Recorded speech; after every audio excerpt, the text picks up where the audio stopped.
этот человек – бандит из клана Сангак-Сафаровых, чьим законом являются и будут пистолет и винтовка. Их оружие все еще готово к выстрелу. Их заточенные мечи все еще не в ножнах. Этот вооруженный правитель, последний представитель народного фронта, должен быть разоружен таджикским народом, освободив государственные пирамиды и оружие из-под его власти и освободив закон из его плена.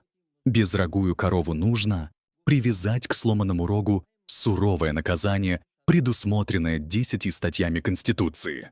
И тогда мы сможем говорить с народом о Международном Дне прав человека и научить его ценности и важности.